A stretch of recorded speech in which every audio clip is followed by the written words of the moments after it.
Hey, what's up, guys? Scott here on day 8 of my 4-week transformation. So I already completed one entire week, 3 weeks left. Sunday right now. Last night, after I finished my first week, definitely rewarded myself last night and went out and had a good time. But definitely kind of, I'm trying to make this 4-week transformation. I'm doing this, to kind of, I'm doing it for myself. At the same time, I'm doing it to show other people that, hey, you can, change your body and change the way you look and the way you feel and stuff like that in a short time. We're just taking the right steps, but at the same time, being realistic about it. You watch these shows, The Biggest Loser, and these people are losing so much weight and getting fit so quick. But I mean, it's kind of in a non-realistic environment where they are. So I mean, I'm doing it realistically. So I'm definitely eating healthy. But at the same time, like I'm gonna have that cheat meal, or a cheat meal or two a week, where I am, gonna go and have a couple drinks, or gonna go eat something that I shouldn't be eating. But at the same time, you need to do that. That's you only live one time. You gotta go out and have fun. And you can't just be eating fruits and vegetables and lean meats 24 hour, 24/7, and drinking water all the time. That's just too boring. So but kind of how I put it and how I tell my clients a lot, a lot of my clients are going to see this and like, oh yeah, I've heard this so many times. But I try to do like the 85-15 rule. 85-15, 80, 80-20. So if you're 85% of the time, you're really on point with your nutrition. That other 15% of the time is not going to matter. So if 85% of the time you're eating healthy, you're putting good food in your body and, lots of water and getting it nutrients, stuff like that. And the other 15%, maybe 2 times a week, you're not putting the greatest things, alcohol, stuff like that, it's going to be totally fine. It's not going to affect you. 85% of the time, 15% bad. That 15% is not going to affect you.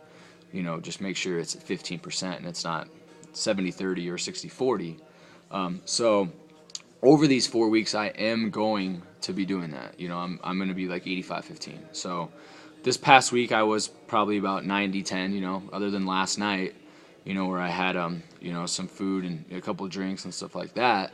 I was really good with my nutrition, eating really clean and stuff like that. So that's what I'm going to do for the next 4 weeks. I already know I'm down. I haven't taken any measurements or anything like that, or my body fat or my weight since I started.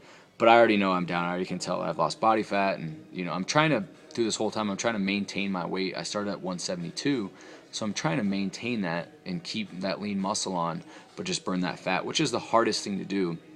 It's hard. It's really hard to maintain muscle but burn fat at the same time. Because usually to build up lean muscle, you need to eat. You need to have those calories. You actually need to be eating and putting those calories in your body. So it's really tough to be eating a lot of lean meats and fruits and vegetables, but at the same time making sure I'm getting enough calories to keep my weight at the same. So that's what I've been doing.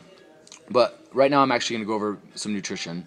I'm going to go over my main meals that I've been eating. I came through with a video a couple days ago about my snacks, and then I kind of talked about my supplements. So I'm actually going to talk about right now some of the main meals that I eat, and then my next video will probably be my pre, during, and post workout, what I do. So my main meals, for breakfast, I try to do eggs. I always try to eat eggs, oatmeal. So I try to do a few, usually 4 to 5 eggs. I'll do 2 full eggs with the yolk, just to get the extra nutrients in there, and then I'll do 3 egg whites. And then usually I'll do some spinach with that. Maybe I'll make an omelet, and then I'll do some oatmeal, and then I'll do a shake, that Formula One Herbalife shake that I showed you guys in a previous video. I'll do that too. So I try to eat a lot of calories at breakfast. I mean, you've heard breakfast is the most important meal of the day, because it is. You want to get 30% of your caloric intake for the day from breakfast. So 30%. So let's say if you eat 1,200 calories, 30% of that should come from breakfast, to really jumpstart your metabolism. So breakfast, I always eat, a couple eggs. If I don't have time to make eggs, I'll just do like, 6 or 8 egg whites. And then usually sometimes I'll do oatmeal if I don't have time. I'll do Ezekiel toast, Ezekiel bread. Really, really, good fiber, protein bread that doesn't have any added sugar. So you can find it. It's called Ezekiel you can find it in the frozen section at grocery stores. And the reason why it is frozen because it doesn't have any sugar in it. That's why all those breads that you find, most majority of breads that people eat, that you find on the shelves and stuff like that, they can sit out there because, you know, they have that sugar, they have high fructose corn syrup, stuff like that. So the Ezekiel bread, I eat that. I usually eat, so breakfast I'll do like 2 pieces of that, sometimes just by itself or some all natural peanut butter on it. So that's usually my breakfast. My lunch, I always do like a piece of chicken, some mixed veggies, and then either like a piece of fruit with it, like an apple, or some more egg whites. So that's my lunch. Then for dinner, it's kind of the same. So I always make sure I'm doing protein, you know, some sort of fruit or vegetable, and a complex carb.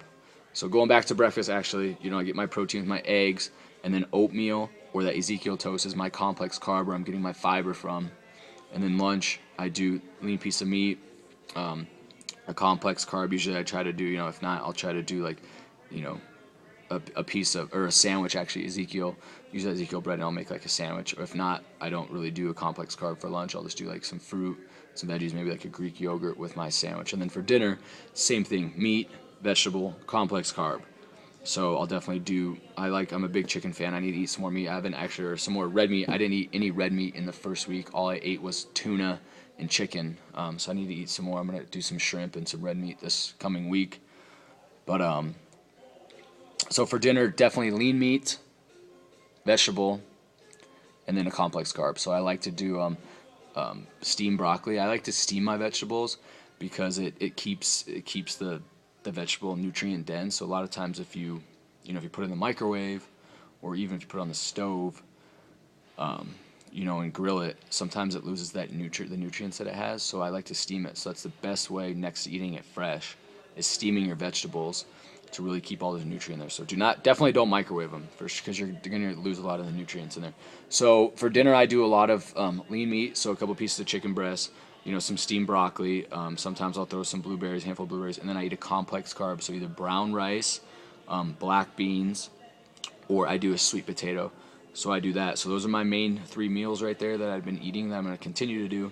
Always a protein, you know, a fruit or a vegetable, definitely a vegetable usually, and then a complex carb, you know, oatmeal for breakfast. For lunch, I don't really do a complex carb. For dinner, definitely a complex carb. So I'm getting, you know, that energy and stuff like that. A lot of people, you know, say don't eat carbs after 6 and stuff like that. But, you know, if you're eating the right kind of carbs, you know, the slow digesting carbs that are very low glycemic that aren't going to really spike your blood sugar, you know, like most breads and other carbs that they spike that blood sugar and your blood pressure goes up right away, and then it usually gets stored as fat. You know, it's really slow acting complex carb. They have a lot of fiber, so it's really slow acting, digesting, especially if you worked out in the day too. Complex carbs are great for you because they actually aid in protein synthesis. So those are the 3 main things I'm doing. I know this video's long. It's like 8 minutes already. So I'll come back with another video. Have a good day, guys. See ya.